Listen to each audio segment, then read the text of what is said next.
তো hi everyone, সবাইকে আবারও জানাচ্ছি হ্যাপি নিউ ইয়ার। আর এই যে দেখতে পাচ্ছ, এটা কোন জায়গা তোমরা কমেন্টে জানিও। এটা একটা খুব পপুলার জায়গা।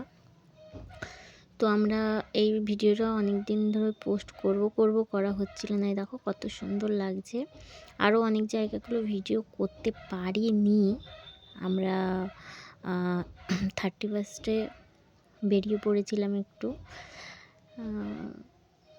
কোথায় গেছিলাম সেটা পুরো ভিডিও দেখলেই বুঝতে পারবে। আর আমি অনেক ভিডিও করতে পারিনি, অনেক জায়গা ছিল সুন্দর, বাট আমি সব জায়গায় ভিডিও করতে পারিনি। তো মোটামুটি যতটা পেরেছি করার চেষ্টা করেছি। এই যে সব লাইট দিয়ে সাজানো, যেহেতু রাত 12টা বাজলেই। তো যাই হোক, তোমরা দেখো কোথায় গেছিলাম, কেমন লাগছে। আর দেখতে দেখতে আমার যারা ফেসবুক থেকে দেখছো, আমার যারা বন্ধুরা, তারা ফলো করে দিও। আর যারা ইউটিউব থেকে দেখছো, তারা চ্যানেলটাকে সাবস্ক্রাইব করে দিও আর বেল আইকনটা প্রেস করে দিও, অল করে দিও। ওকে, তো দেখো, দেখতে থাকো, বুঝতেই পারবে। এই যে পৌঁছে গেছি, সকাল হয়ে গেছে। ওটা ছিল রাত আর এটা হয়ে গেছে সকাল। এই যে চলে এসছি কোন জায়গায়, দেখো কুয়াশায় পুরো। এটা ভোরের বেলা, ঠিক আছে, পুরো ভোর।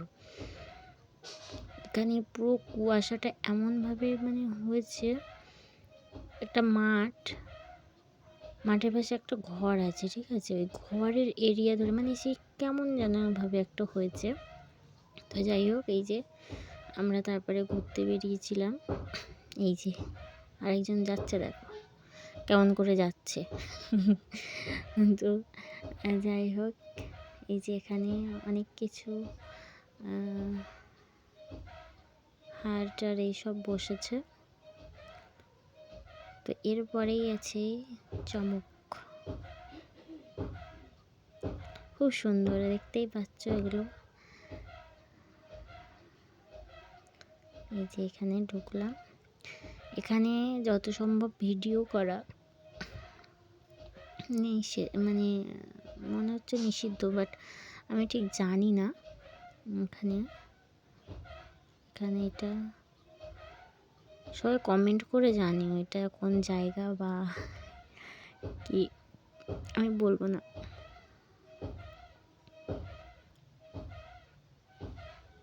এই দেখো, নীরবতা পালন করে সব। এখানে যে জায়গায় গেছিলাম সব সাইলেন্ট, খুব একটা কেউ কথা বলছে না, চুপচাপ। এই যে এবার নিশ্চয়ই বুঝতে পেরেছো কোথায়। এই যে গেটের থেকে ঢুকলাম। আমি অনেক ছোটোবেলাতে গেছিলাম, তখন এরকম ছিল না। আমার মনে আছে অল্প অল্প, বাট এরকম ছিল না। এখন অনেক চেঞ্জ হয়ে গেছে। এই যে আরেকজন যাচ্ছে টুই টুই করতে করতে, সরি। এখানে আবার জুতো খুলতে হয়, জুতো খুলে তুমি সারা, এই জায়গাটা অনেক বড়। ওখানে জুতো খুলে নিলাম, নিয়ে এবার যাচ্ছি দেখতে।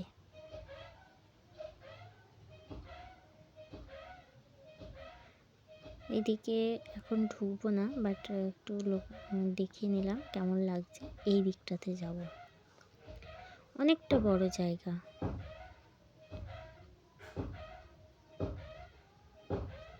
মজা পড়ে হাঁটছি, খুব ঠান্ডা ছিল, কি বলবো। ফার্স্ট জানুয়ারিতে এইটা ভিডিও, 1 জানুয়ারির। তো তোমরা সবাই জানো সেদিন কতটা ঠান্ডা পড়েছিল, বা তার আগের দিন।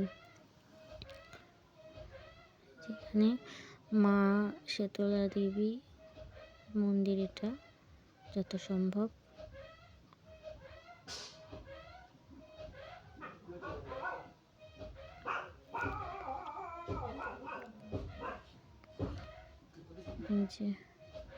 আর হয়তো তোমরা একটা সাউন্ড পাচ্ছ, ওটা আমাদের না ঢেকি আছে, বুঝলে, ঢেকিতে সবাই চাল কুটছে এত রাত পর্যন্ত। এই যে এখানে চলে এলাম। এখানে মা সারদা দেবীকে এত সুন্দর লাগছে, মানে সামনের থেকে